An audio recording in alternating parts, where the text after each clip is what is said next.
Elowen didn't know the stranger watching from the shadows was the Alpha King.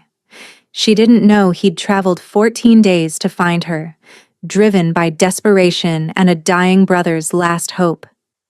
And she certainly didn't know that the beating she was about to endure would be her last, because the most powerful wolf in the realm was about to step out of the darkness and claim her protection. All she knew was pain. The bucket slipped from her raw fingers, water splashing across the courtyard stones. Elowen dropped to her knees immediately, scrambling to gather what she could, but it was already too late. The shadow fell over her before she could rise. Clumsy little curse. Beta Varn's boot connected with her ribs. The air rushed from her lungs as she collapsed onto the wet stone, gasping. Around her, pack members continued their evening routines, feeding children, hanging laundry, sharpening blades. No one looked.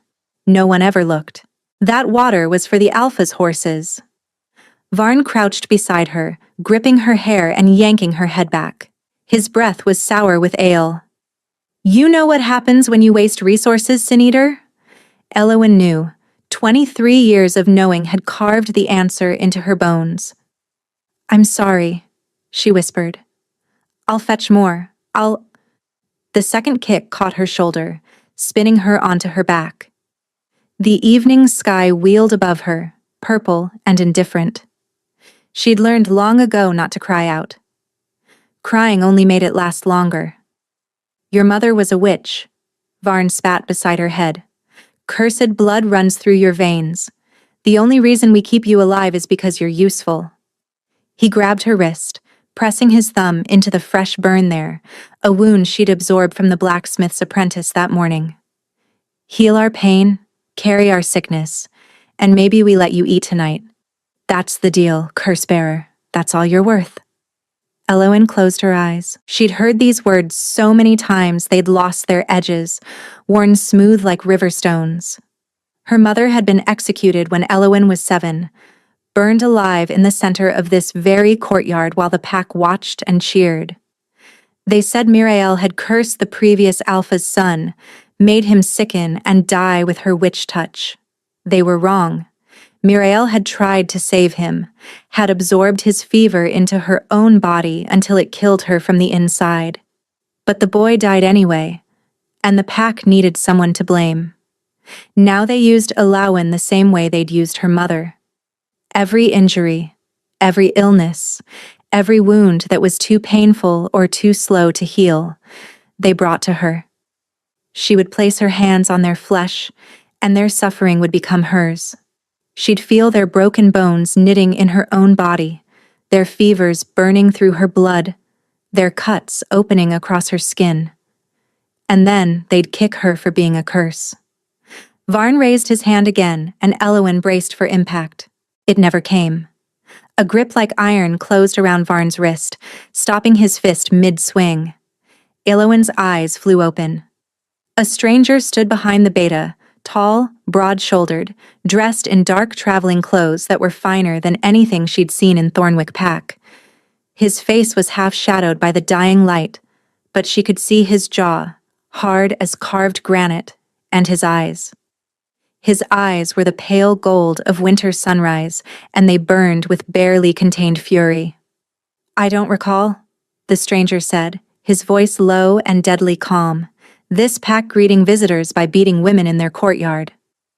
Varn tried to wrench free but couldn't move, his face purpled with rage and something else. Fear, Elowen realized. She'd never seen Varn afraid of anything. "This isn't your concern, traveler." Varn's voice had lost its swagger. "Pack discipline is pack business." "Discipline." The stranger's lip curled. "Is that what you call it?" "She's a sin eater, a curse-bearer. She's less than... She's a woman on the ground with blood on her face." The stranger released Varn's wrist with a shove that sent the beta stumbling backward. "And you're a coward who finds courage in cruelty." Silence rippled through the courtyard. The pack members who'd been studiously ignoring Elowen's beating now stood frozen, watching. Varn's hand moved toward the knife at his belt. "I wouldn't." The stranger's voice dropped to something almost soft, almost gentle. and somehow, that was more terrifying than shouting. I truly wouldn't. He turned from Varn as if the beta no longer existed and crouched beside Elowin. Up close, his features were sharp and striking. High cheekbones, a nose that had been broken at least once, dark hair that fell across his forehead. But it was the way he looked at her that stole her breath. No disgust, no pity. Just steady, unwavering attention, as if she were the only person in the world worth seeing. "Can you stand?" he asked. Elowin blinked. No one had asked her that in years. They usually just told her to get up or dragged her where they needed her. Her voice cracked. "Yes." He offered his hand. She stared at it, certain this was a trick, a new kind of cruelty she hadn't yet learned to expect. "I don't bite," he said, and something flickered at the corner of his mouth. "Well, not unless asked." She took his hand. The moment their skin touched, something sparked through her. Warm, electric, completely unfamiliar. Her gift usually only showed her pain. But this felt like the opposite. Like sunlight after endless winter. The stranger's eyes widened slightly, and she knew he'd felt it too. Before either could speak, a voice cut across the courtyard like a blade. "Who the hell are you?" Alpha Draven emerged from the Great Hall, flanked by his personal guard. His gray eyes swept from Elowin to the stranger to Varn's humiliated scowl, calculating, assessing. The stranger straightened to his full height, keeping Elowin slightly behind him, protecting her. When had anyone ever protected her? "I'm the man who's about to make you a very generous offer," the stranger said, "or a very dangerous enemy." He smiled, and it didn't reach those winter gold eyes. "Your choice, Alpha Draven." Alpha Draven led them to his study, a cramped room that smelled of stale smoke and old leather. Elowin stood near the door, uncertain why she'd been included. The stranger had simply looked at her when Draven tried to dismiss her, and that single look had been enough to make the Alpha reconsider. "Sit," Draven said, gesturing to a chair. "I'll stand." The stranger's tone left no room for argument. "And so will she." Draven's eyes flicked to Elowin with visible irritation. "The Sin Eater is pack property. Whatever business you have, she's not property." Each word landed like a hammer strike. "She's a person with a gift. One your pack has exploited and brutalized for years, apparently. You don't understand our ways, traveler." "I understand cruelty perfectly well." The stranger moved to the window, his profile sharp against the last light of dusk. "I also understand desperation, which is why I'm here." Draven leaned back, some of his tension easing into calculation. "You want something." "I want her." Elowin's heart stopped. "The Sin Eater," Draven laughed. "You came all this way for our little curse? She's useful, I'll grant you, but hardly worth—" "I know what she is." The stranger turned, and his gaze found Elowin's across the room. "I know what her mother was too. Muriel wasn't a curse. She was a mercy bearer, one of the rarest gifts in the old bloodlines. Healers who take suffering into themselves so others don't have to carry it." Elowin couldn't breathe. Her mother's name in a stranger's mouth, spoken with respect instead of hatred. "Her daughter has the same gift," the stranger continued. "Stronger, maybe, after years of being forced to use it. And I have someone who needs that mercy more than you need a scapegoat to kick." "Who?" Draven's greed was barely concealed. If this stranger wanted Elowin badly enough to travel here, perhaps she was worth more than the pack realized. The stranger was silent for a long moment. When he spoke again, his voice had lost its edge, worn down to something raw. "My brother. He was wounded 3 months ago, a blade cursed with shadow poison. It's killing him slowly. Every healer in my territory has tried. Every herb, every remedy, every magic we possess. Nothing works." His hands clenched at his sides. "The poison feeds on his pain, regenerates from his suffering.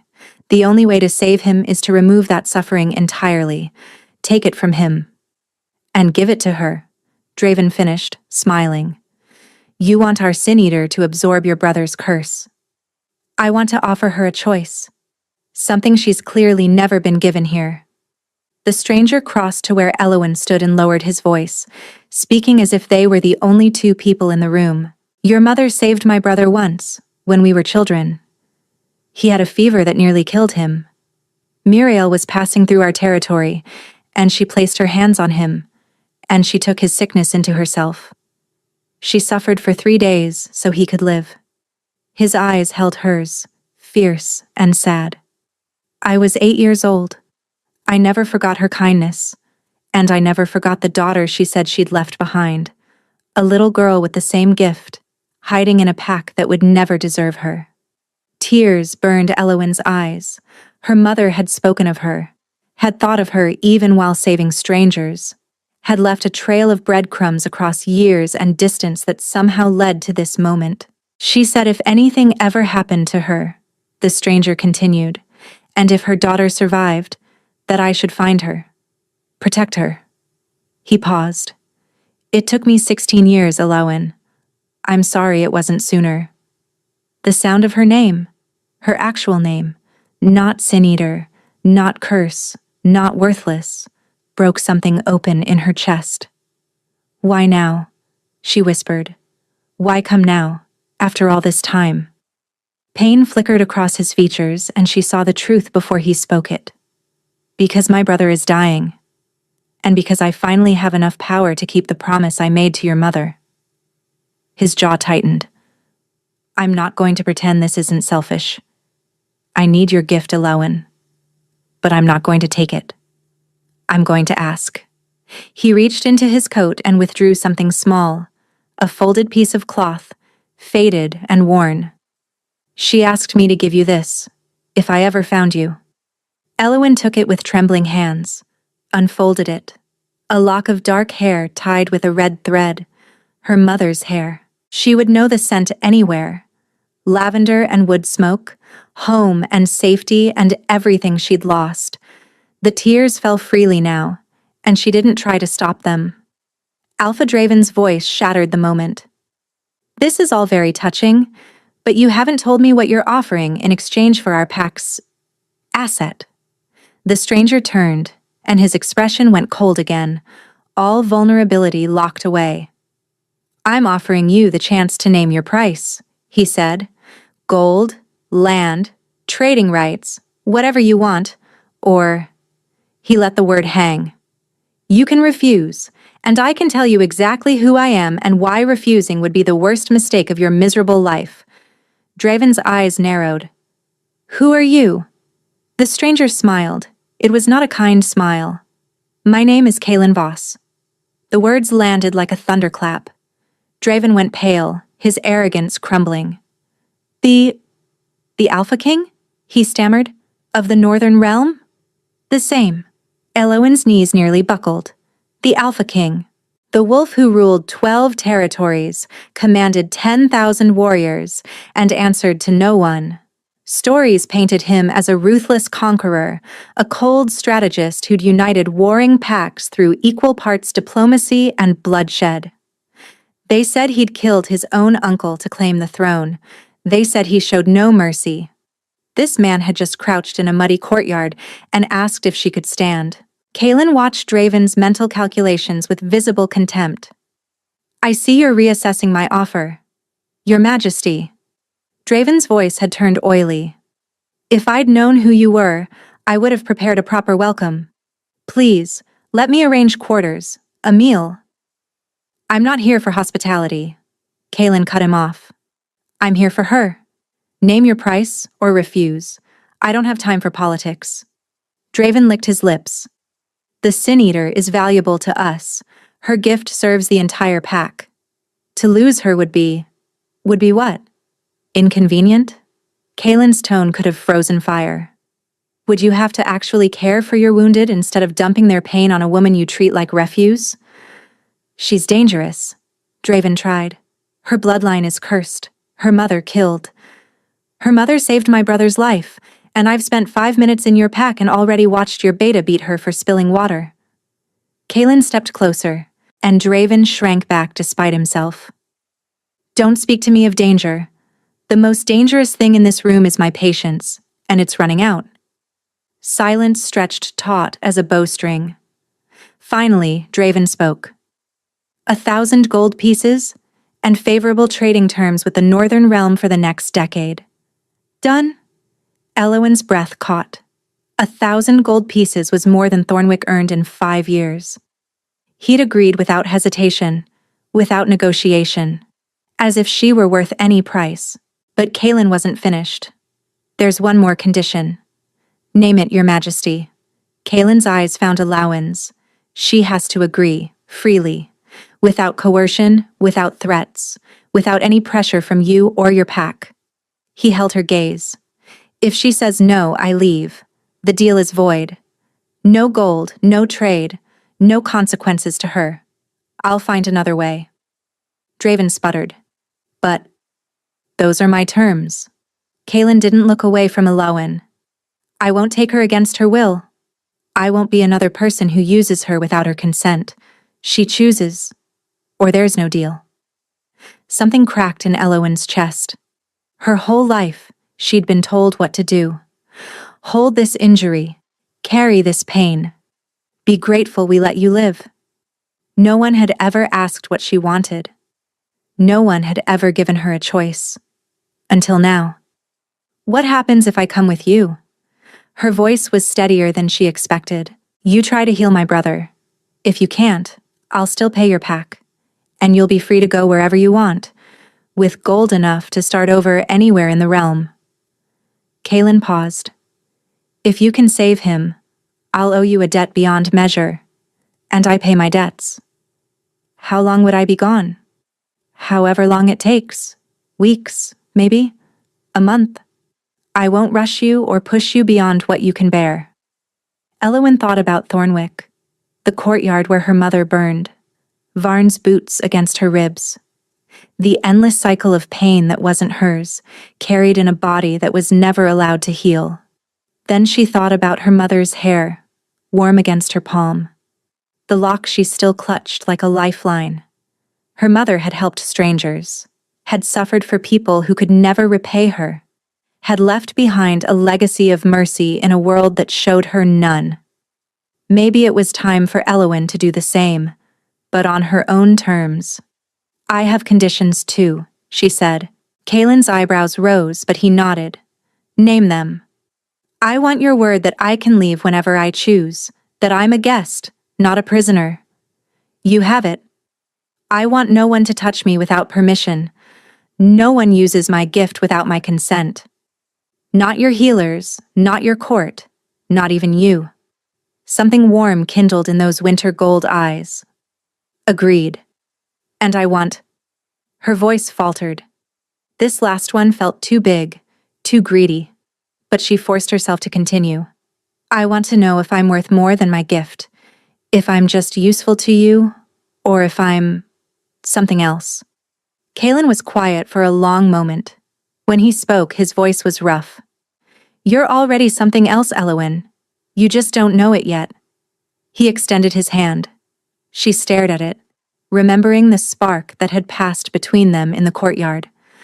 The warmth, where she usually only felt pain. Do we have a deal? He asked.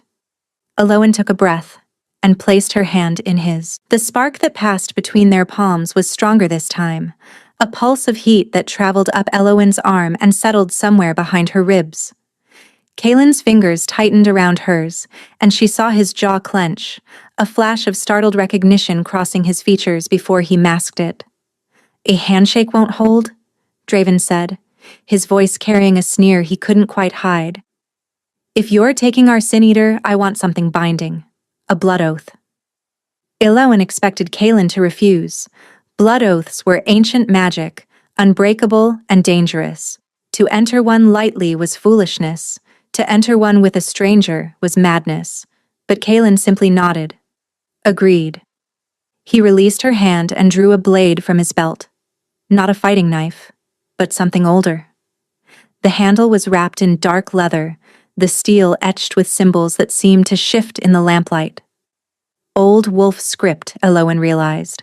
The language of oaths and bindings. Do you know what a blood oath means? Kaelin asked her quietly, ignoring Draven entirely. Our blood mingles. Our promises become unbreakable. If either of us violates the terms, the magic extracts a price. Yes. His eyes held hers. Are you certain? No one had ever asked if she was certain about anything. Elowen swallowed hard. What are the exact terms? I swear to protect you for the duration of your stay in my territory. To honor your conditions, freedom to leave, consent for your gift, treatment as a guest, to pay your pack regardless of whether you succeed in healing my brother. He paused. And to release you when you choose to go, with no pursuit and no retaliation. And my oath? You swear to try, that's all. To attempt to heal my brother with your gift. Success isn't required, only effort. The imbalance struck her immediately. His oath bound him to a dozen specific promises. Hers asked only that she try. That's not equal, she said. No. The hard edges of his face gentled. It's not meant to be. Before she could respond, he drew the blade across his palm. Blood welled up, dark and gleaming. He offered the knife to her, handle first, and waited. Elowen took it. The weight felt right in her hand, balanced and sure. She pressed the edge to her own palm, wincing as it bit into flesh. The pain was nothing compared to what she carried daily, a small hurt, a chosen hurt. She reached for his hand. The moment their blood touched, the world went white. Not painful, overwhelming. Elowen felt the magic seal around them like a closing fist, binding their words into something unbreakable. But beneath that, wrapped through it like threads of gold in dark cloth, she felt something else. Recognition. Her wolf. The part of herself she'd learned to silence because Thornwick punished any hint of her beast, surged forward with a keening cry. Mine, it howled. Found. Finally found. She gasped, trying to pull back. But Kaelin's grip held firm. His eyes had gone wide, the winter gold blazing bright, and she knew with absolute certainty that he felt it too. Mate. The word echoed through her blood, through the bond that had nothing to do with oaths and everything to do with fate. Then the magic released them, and they stumbled apart, both breathing hard. Draven was watching with narrow eyes. It's done then. She's yours. She's not mine, Kaelin said roughly. She's her own. But his gaze lingered on Elowen, and she saw the question burning there. Did you feel that? She looked away first, pressing a cloth to her bleeding palm, her pulse racing beneath her skin. Neither of them spoke of what had passed between them. But as Kaelin led her out of Draven's study and into the cold night air, Elowen felt the new bond humming beneath her skin. The oath they'd spoken, yes, but also the other one. The one they hadn't chosen. The one that terrified her far more than any blood magic ever could. They rode through the night. Kaelin had brought 3 warriors with him, silent, efficient men who treated Elowen with a deference that made her deeply uncomfortable. One of them, a scarred wolf named Brennan, had offered her his cloak without a word when he noticed her shivering. She'd tried to refuse. He'd simply draped it over her shoulders and returned to his horse. No one in Thornwick had ever given her anything. The northern realm revealed itself slowly as dawn broke over the mountains. Elowen had heard stories, harsh winters, harsher people, a land of ice and iron where only the strong survived. She'd expected bleakness. Instead, she found beauty. Snow-capped peaks turned pink and gold in the rising sun. Forests of ancient pines stretched across valleys like dark green oceans. Rivers cut through the landscape, their waters so clear she could see stones glittering at the bottom. And everywhere, signs of life, smoke rising from distant villages, herds of elk moving across meadows, hawks circling overhead. It's not what you expected, Kaelin said, falling back to ride beside her. Elowen startled.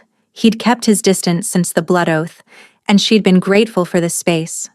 The bond, both bonds, felt too new, too raw. She needed time to understand what had happened. No, she admitted. I thought it would be colder. It is cold. You'll see when winter truly sets in. A ghost of a smile crossed his face. But there's warmth too if you know where to find it. They crested a ridge, and Elowen's breath caught. The castle rose from the mountain itself, all dark stone and sharp towers, its walls carved directly into the rock face. It should have looked forbidding. It should have looked like a fortress designed to keep enemies out and prisoners in. Instead, smoke curled from a dozen chimneys. Gardens terraced down the mountainside, green even in the cold. And as they approached, Elowen saw people moving through the courtyards, not with the tense efficiency of fear, but with the easy rhythm of home. Valdris Keep, Kaelin said. My family has held it for 12 generations. It's beautiful. He glanced at her, something unreadable in his expression. I hoped you'd think so. They crossed a bridge over a gorge that dropped into mist and shadow. Guards at the gate straightened when they saw Kaelin, but their greetings were warm, familiar. One of them, a young woman with braided red hair, actually grinned. You found her then? I found her. Kaelin swung down from his horse and moved to help Elowen dismount. His hands were careful at her waist, lingering only a moment before releasing her. Mira, this is Elowen. She's our guest. See that everyone knows she's to be treated with the same respect they'd show me. Mira's eyebrows rose, but she nodded without question. Yes, Your Majesty. Inside the keep, the contradictions multiplied. The corridors were lined with tapestries depicting hunts and battles, but also gardens and celebrations. Fireplaces blazed in every room, filling the air with warmth and the scent of cedar. Servants nodded respectfully as they passed, and none of them flinched or averted their eyes from Elowen. She wasn't sure what to do with that. In Thornwick, people looked through her like she was made of glass. Here, they looked at her like she was real. A woman met them at the top of a winding staircase. Older, with silver streaks in her dark hair and kind eyes set in a weathered face. You must be exhausted, she said to Elowen, her voice warm.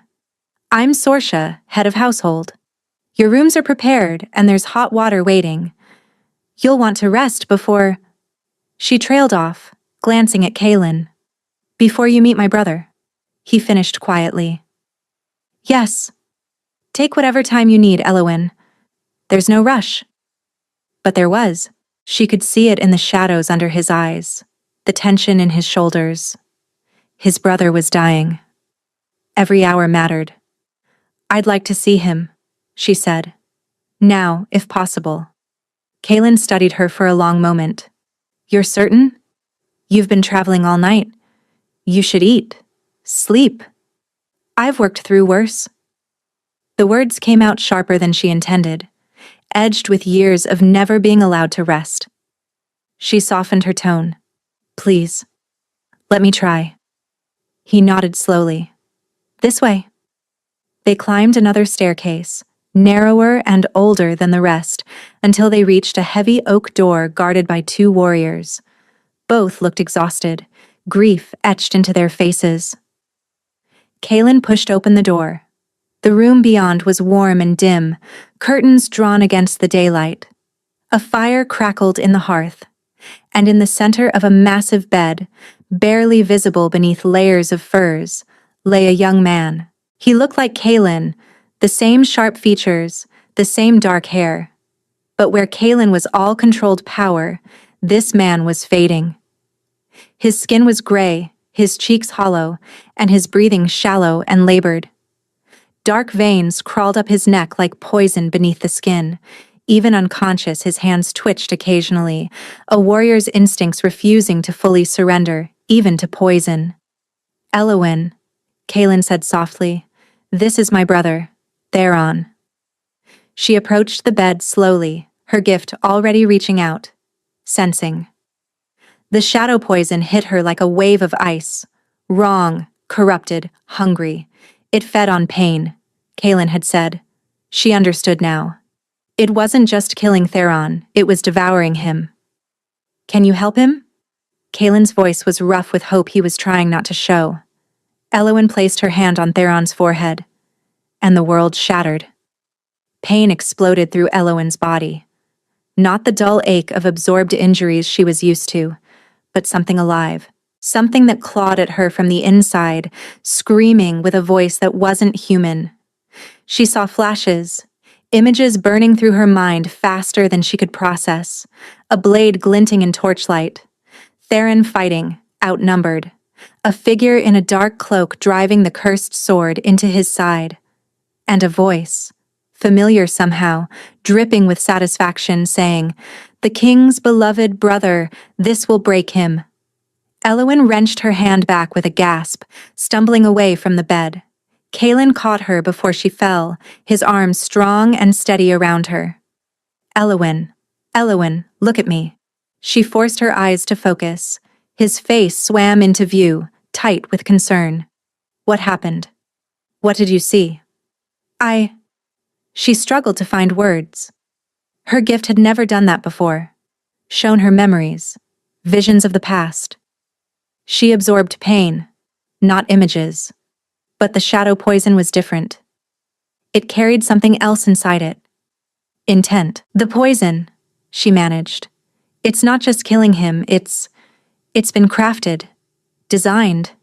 Someone made it specifically for him." Kaelin's expression hardened. "We suspected as much. The blade that wounded him was no ordinary weapon." "No, you don't understand." Elowen gripped his arms, steadying herself. "The visions showed me the attack. I saw it through Theron's eyes. I saw the person who stabbed him. They knew who Theron was. They wanted this. Wanted to hurt you through him. Did you see their face?" She closed her eyes, trying to recall the fractured images. The cloaked figure had been careful, face hidden in shadow. But there had been something. A sigil on the cloak's clasp, glimpsed for just a moment. "A serpent," she said slowly, "coiled around a dagger. Silver on black." Kaelin went very still. "You recognize it," Elowen said. It wasn't a question. "Yes." His voice was carefully controlled, but she felt the tension radiating from him. "It's the crest of House Valis, one of the oldest families in the Northern Realm." He released her gently, stepping back to pace toward the window. "Lord Soren Valis sits on my council. He was my father's closest friend. He held me at my naming ceremony." The parallel to her own mother struck Elowen like a physical blow. Another trusted figure. Another betrayal hiding in plain sight. "Could you be wrong?" she asked quietly. "Could someone else have used the crest?" "It's possible." But his tone said he didn't believe it. "Soren has opposed several of my decisions since I took the throne. He wanted me to marry his daughter, unite our houses. I refused." Kaelin's hands clenched at his sides. He smiled and said he understood. Said he supported my choice. "And then your brother was attacked." 3 weeks later. Elowen looked back at Theron, still and gray against the pillows. The shadow poison pulsed beneath his skin like a living thing, feeding on his suffering, growing stronger with each passing hour. "I can help him," she said, "but it won't be quick. The poison it's not just physical. It's tied to whoever created it. To their hatred." She met Kaelin's eyes. "If I absorb it, I'll feel everything. Every bit of malice they poured into that blade." "No." The word was immediate, fierce. "I won't ask you to suffer that."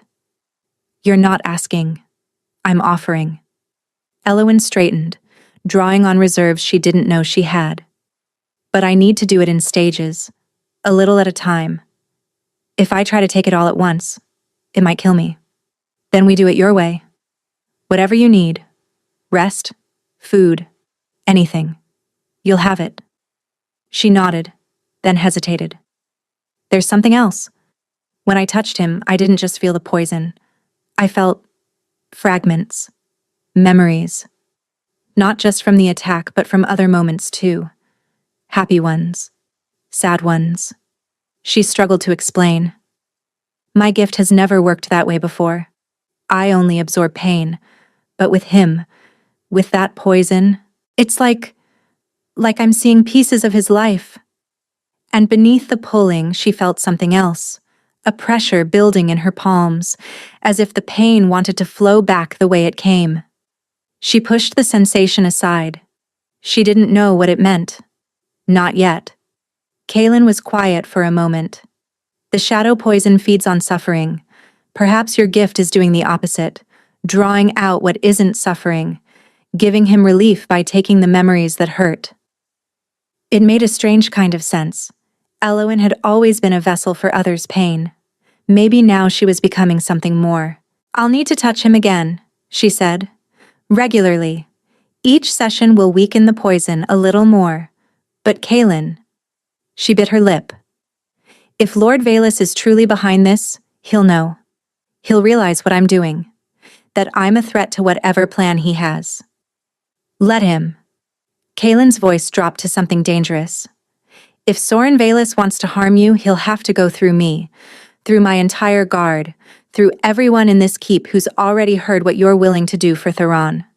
You can't watch me every moment. No. He moved closer, and the air between them seemed to thicken.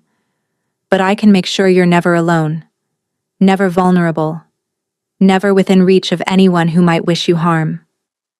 Elowen should have argued, should have insisted she could take care of herself. She'd been doing it for 23 years after all. But the exhaustion was hitting her now, the vision's aftermath leaving her hollowed out and shaking. Okay, she whispered. Kaylin's expression shifted, the hard edges softening into something tender. He reached out, slowly enough that she could pull away, and tucked a strand of hair behind her ear. The touch was feather-light, almost reverent. Thank you, he said quietly, for trying, for being willing to suffer for someone you've never met. Your brother seems worth saving. He is. A pause. But that's not why you're doing it, is it? Elowen thought about her mother, about mercy given freely even when it cost everything, about the legacy she'd spent 16 years running from and was only now beginning to understand. No, she admitted. It's not. Kaylin didn't ask her to explain. He simply nodded, as if her answer had confirmed something he already knew. Rest now. Sorsha will show you to your rooms. We'll begin again tomorrow, when you're stronger. He glanced at his brother one more time, grief and hope warring in his eyes. And Elowen, whatever happens, whatever you discover in those visions, you can trust me. I need you to know that.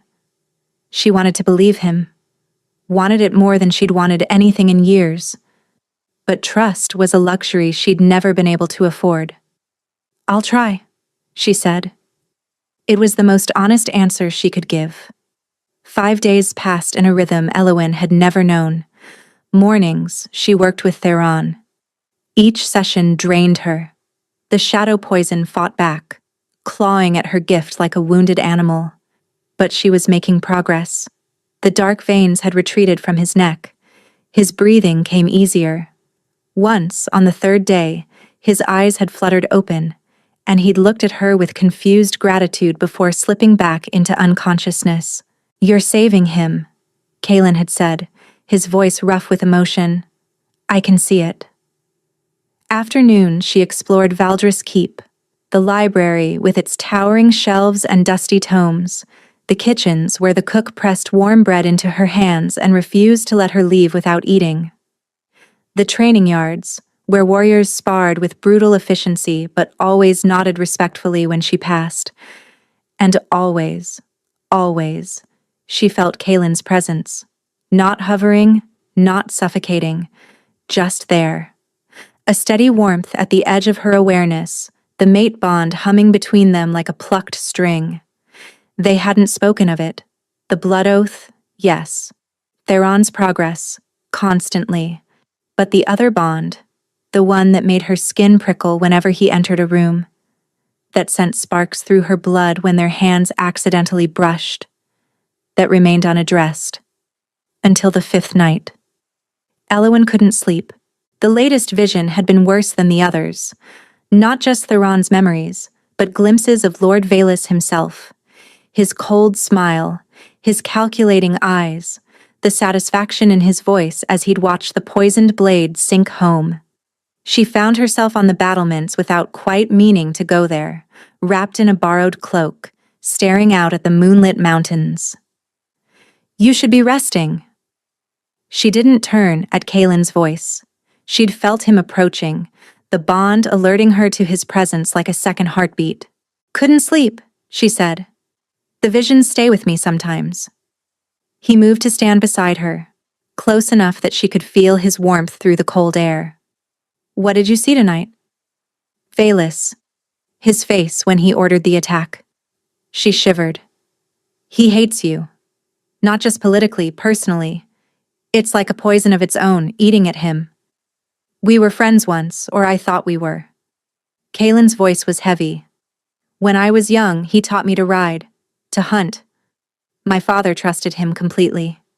A pause. "I think that's what made the betrayal possible. We never saw him as a threat because we loved him. Love makes us blind." "Yes." He turned to look at her, and the moonlight caught his features, softening the sharp edges. "It also makes us brave." Eowyn's heart stuttered. "Kaelin, I know we agreed not to discuss it." His voice dropped low. "The bond. What happened during the oath? I've been trying to respect your space, give you time to adjust to everything. But Eowyn..." He exhaled slowly. "I feel you. All the time. When you're tired, when you're scared, when you're in pain from absorbing my brother's suffering. It's like you're under my skin, and I don't want to, get you out." She should step back. Should remind him of her conditions, her freedom, the fact that she'd be leaving when this was over. Instead, she said, "I feel you too." His breath caught. "You do? When you're worried about Theron, when you're angry about Valus, when you're..." She stopped, heat rising to her cheeks. "When I'm what?" "When you're watching me," she whispered, and trying not to. Kaelin made a sound low in his throat. Not quite a laugh, not quite a groan. "I'm doing a terrible job of it, apparently." "Terrible," she agreed, but she was smiling now, and so was he. He reached for her slowly, giving her time to retreat. His fingers brushed her jaw, tilted her face up toward his. "I'm not going to kiss you," he said roughly, "unless you want me to. Unless you're certain. Because once I start, Eowyn, I don't think I'll be able to stop wanting you." Her whole life, she'd been told what she was worth. Cursed, useful, expendable. No one had ever looked at her like Kaelin was looking at her now, like she was precious and powerful and worth waiting for. "I'm certain," she breathed. He kissed her. It wasn't gentle. It was desperate, hungry, years of loneliness pouring out of both of them at once. His hand slid into her hair, angling her head back as he deepened the kiss. She grabbed fistfuls of his shirt, pulling him closer, closer until there was no space between them at all. The mate bond sang. When they finally broke apart, both gasping, Kaelin pressed his forehead to hers. "I'm falling for you," he said quietly. "I know it's too fast. I know you might leave when Theron is healed, but I need you to know, this isn't just the bond, this is me, choosing you." Tears burned her eyes. "I don't know if I can be what you need. A queen, a mate, someone who belongs in this world. You already belong." His thumb traced her cheekbone. "You just don't believe it yet." "Ask me again," she said, echoing words she didn't know she'd been holding. "When this is over, when Valus is dealt with, and Theron as well, and I've had time to breathe. Ask me to stay, and I'll give you an answer." Relief and longing flooded his expression, raw and unguarded. "I can wait. For you, I can wait forever." She kissed him again, softer this time, a promise rather than a confession. And somewhere in the keep below, Lord Vaelus's spy watched from the shadows and began composing a message to his master. The attack came 2 days later. Elowen was alone in Theron's chamber, deep in a healing session, when she felt it. A wrongness in the air, a shift in the energy around her. Her gift screamed a warning she didn't understand. She pulled back from Theron just as the door burst open. 3 men in dark leather, faces covered, blades drawn. They moved with professional efficiency, fanning out to block her escape. "The Sin Eater," one of them said. "Lord Vaelus sends his regards." Fear coiled tight in her chest. She had no weapons, no training, nothing but a gift that required touch to work. But she also had something else. The mate bond flared, bright and urgent, and she felt Kaelin's awareness snap toward her like a compass finding north. He was coming. She just had to survive until he arrived. "You don't want to do this," she said, backing toward the bed where Theron lay unconscious. "The Alpha King will kill you." "The Alpha King will be dead by morning." The lead assassin advanced. "Vaelus is moving tonight. The castle will fall, and you'll be the first casualty." Dread clawed at her throat, not just for herself, for Kaelin, for Theron, for everyone in Valdris Keep who'd shown her kindness. The assassin lunged. Elowen dodged barely, his blade slicing through the air where her throat had been. She grabbed the only thing within reach, a heavy candlestick, and swung with all her strength. It connected with the side of his head. He staggered, cursing, blood streaming down his face. The second assassin came at her from the left. She couldn't evade in time, but she didn't have to. A hand shot out from the bed, grabbing the assassin's wrist and twisting sharply. Bones cracked. The man screamed. Theron. His eyes were open, blazing with fever-bright fury, his body moving on pure instinct even as the shadow poison still pulsed through his veins. "Get away," he rasped, "from my brother's mate." The third assassin hesitated, a fatal mistake. The door exploded inward, and Kaelin was there, sword already swinging, his face a mask of lethal rage. The fight was over in seconds. When the last assassin fell, Kaelin crossed the room in 3 strides and pulled Elowen into his arms. "Are you hurt?" His hands ran over her, checking for wounds. "Did they touch you?" I'm fine. But she was shaking, adrenaline and terror crashing through her system. "Kaelin, they said Vaelus is moving tonight. He's coming for you." "I know." His jaw tightened. "My guards intercepted a messenger an hour ago. Vaelus has gathered his forces. He plans to take the keep by dawn. Then we need to run. Hide. Something. No." Kaelin's eyes met hers and she saw the king beneath the man. Cold, calculating, ready for war. "We end this tonight." From the bed, Theron spoke, his voice weak but determined. "I'm coming with you. You can barely stand. I stood well enough to save your mate." Theron pushed himself upright, swaying but stubborn. "Vaelus poisoned me. I want to watch him fall." Kaelin looked between his brother and Elowen, something complicated moving across his face. "Elowen stays here," he said finally. "Protected, hidden. I won't risk her in battle." "No." The word surprised her as much as him. "I'm not hiding while people die for me. Not again. This isn't your fight. It became my fight the moment I touched your brother and saw Vaelus's face." She stepped closer, gripping his arms. "I can help. My gift. If I can touch him, touch Vaelus, I might be able to see his plans, his weaknesses. It's too dangerous. Everything is dangerous." She held his gaze. "You promised I'd have a choice. This is my choice." Kaelin stared at her for a long moment. Then slowly, he nodded. "Together then?" he said. All of us. They met Velus's forces in the Great Hall.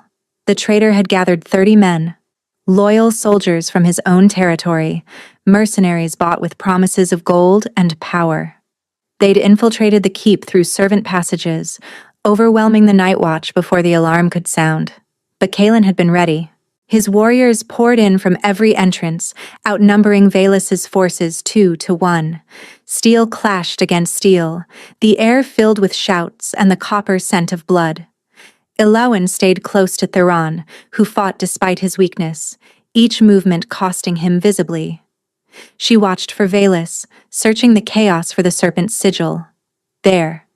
He stood near the great fireplace, directing his men with cold precision, a sword in one hand and a cruel smile on his face. When his eyes found Elowin across the hall, his smile widened. "The Sin Eater," he called. "I should have killed you the moment you arrived, but I thought you might be useful. A bargaining chip, perhaps. I see now I underestimated you." "You underestimated a lot of things." Kalen's voice cut through the din. He stepped forward, his warriors parting to let him pass. Blood streaked his face, none of it his own. "Surrender, Soren. It's over." "Is it?" Velus raised his hand. A dozen crossbows emerged from the shadows above, archers hidden in the rafters, their bolts aimed directly at Kalen. "I've spent 20 years planning this," Velus said. "Did you think I wouldn't have contingencies?" The hall went still. Even the fighting paused, both sides frozen in a deadly tableau. "Drop your sword," Velus continued. "Kneel before me, and I might let your brother live. The Sin Eater, too, if she behaves." Elowin's mind raced. She could see Kalen calculating, weighing options. If he surrendered, Velus would kill them all anyway. If he fought, the crossbows would cut him down. Unless someone changed the equation. She moved before she could talk herself out of it. "Lord Velus." She stepped forward, hands raised in apparent surrender. "You want me? I'll come willingly. Just let the others go." "Elowin, no." Kalen started. "Quiet." Velus's eyes gleamed with triumph. "The Sin Eater offers herself. How touching." He gestured her forward. "Come then. Let's see what secrets you're hiding." She walked toward him slowly, each step deliberate. The crossbows tracked Kalen, not her. No one considered her a threat. That was their mistake. When she was close enough to touch, Velus grabbed her arm roughly. The moment their skin connected, she struck. Not with fists, with her gift. She'd never tried to push before, only pull. But the shadow poison had taught her something. Pain could flow both ways. She poured into Velus every ounce of suffering she'd absorbed over 23 years. Every beating, every burn, and every moment of cruelty the Thornwick pack had inflicted. Every fragment of agony she'd pulled from Theron.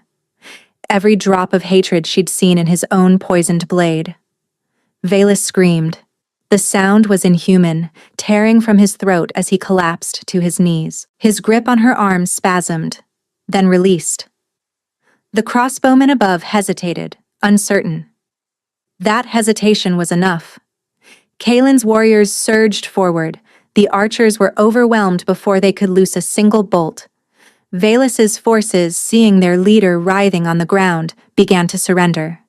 Kalen reached Elowin just as her legs gave out. He caught her, easing her to the floor, his face pale with fear. "What did you do?" "Gave him back what he gave others." Her voice was barely a whisper. The effort had hollowed her out completely. Everything he put in that poison, everything he made Theron feel. I made him feel it all at once. Velus had stopped screaming. He lay curled on the stones, weeping, broken in ways that had nothing to do with physical wounds. "Is he?" "Alive. But he'll never hurt anyone again." Elowin closed her eyes. "The poison's gone now. From Theron. From everyone. I burned it out of him." She felt Kalen's arms tighten around her. "You brilliant, reckless, impossible woman. He breathed against her hair.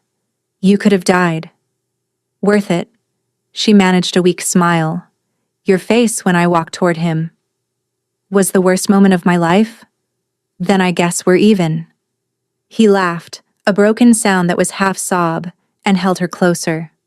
Around them, the great hall slowly returned to order. The dead were counted. The wounded were tended. Valus was dragged away in chains, destined for a trial he would not survive, and Elowen, cradled in the arms of the Alpha King, finally let herself rest. 3 weeks later, Theron stood on his own 2 feet for the first time in months. The shadow poison was truly gone, burned away by Elowen's sacrifice. Color had returned to his cheeks. Strength had returned to his limbs. He'd taken to following Elowen around the keep, calling her little sister in a way that made her blush, and Kaelin roll his eyes. He's insufferable when he's healthy, Kaelin complained one evening, but his smile betrayed him. He'd never looked happier. Valus's trial had been swift and decisive. The evidence was overwhelming. Letters, witnesses, the testimony of his own men seeking mercy. The council had sentenced him to death, and Kaelin had carried out the execution himself. For my brother, he'd said. For everyone he hurt. Elowen hadn't attended. She'd seen enough of Valus's cruelty in her visions. She didn't need to see him die. Now, standing on the battlements where they'd first kissed, she watched the sunset paint the mountains in shades of gold and rose. The air was cold, winter approaching in earnest. But she didn't mind. She'd grown to love the northern realm's harshness. It felt honest. You've been avoiding me. She turned to find Kaelin approaching, his expression unreadable. Not avoiding, she said. Thinking. About? The oath is fulfilled. She forced herself to meet his eyes. Theron is healed. Valus is gone. By the terms of our agreement, I'm free to leave. Something flickered across his face. Pain, quickly controlled. Yes, you are. You said you'd give me gold, enough to start over anywhere. I did. He moved closer, stopping just out of arm's reach. Is that what you want? To start over somewhere else? The question hung between them. Elowen thought about Thornwick, the courtyard where her mother burned, the life she'd fled from. She could never go back there. Wouldn't want to. Even if she could. But she also thought about Valdris Keep, the library where she'd spent hours reading, the kitchens where the cook still pressed warm bread into her hands, the training yards where warriors nodded with respect, the chamber where she'd saved a dying man and discovered her gift was more than she'd ever known. And she thought about Kaelin, his patience, his fierce protectiveness, the way he looked at her like she was worth everything. I had a life before I came here, she said slowly. It wasn't much of a life, but it was mine. I knew my place in it. I knew what to expect. And now? Now I don't know anything. She took a breath. Except that when I imagine leaving, when I imagine going somewhere you're not, it feels like cutting off a limb. His entire face transformed. Wonder, disbelief, and desperate hope breaking through his composure. What are you saying, Elowen? I'm saying ask me. He closed the distance between them in one stride, his hands framing her face. Stay, he said, his voice rough. Not because of the bond, not because of duty or obligation or gratitude. Stay because I love you, because these past weeks have been the happiest of my life, because I want to wake up next to you every morning and argue with you every evening and grow old watching you read in my library. Tears streamed down her cheeks. You love me? Desperately, completely, in ways I didn't know I was capable of. I'm a sin-eater from a pack that treated me like refuse. You're a healer who saved my brother, a warrior who defeated my enemy, a woman who makes me want to be better than I am. He pressed his forehead to hers. Say yes, Elowen. Please. She kissed him instead. It was answer enough. They held the ceremony under the full moon, 1 month later. Alawan wore deep green silk, the color of the northern pines she'd grown to love. Kalen wore formal black, his family's crest gleaming silver at his throat. Theron stood beside his brother, healthy and whole, grinning like he'd orchestrated the entire thing himself. "I basically did," he'd told Alawan that morning. "If I hadn't gotten stabbed, you two never would have met." That's a terrible way to take credit. "I'm an innovator." The vows were simple: partnership, choice, love freely given, never demanded. When Elowen spoke her promises, she felt the mate bond settle fully into place. Not a chain, but a bridge. A connection that left room for both of them to be whole. Kalen kissed her as the moon rose high, and the assembled wolves howled their approval. Later, much later, they lay tangled together in their chambers. Their chambers now, warm despite the winter wind outside. "Tell me something," Kalen murmured, tracing patterns on her shoulder. "Something I don't know." Elowen considered. "The night you found me, when you stepped out of the shadows and stopped Varn, I thought you were a hallucination. Something my mind invented because I'd finally broken. And now I think maybe I was broken." She shifted to look at him. "But you didn't fix me. You just held the pieces until I could put them back together myself." His eyes softened. "You did the same for me. For Theron. For this entire kingdom. I guess we're even then." "Not even close." He kissed her forehead. "I'll spend the rest of my life trying to balance the scales." "That sounds like a lot of effort." "You're worth it." He pulled her closer. "You'll always be worth it." Ilawen closed her eyes, listening to his heartbeat, feeling the bond hum between them. She thought about the woman she'd been, beaten, broken, convinced she deserved nothing but pain.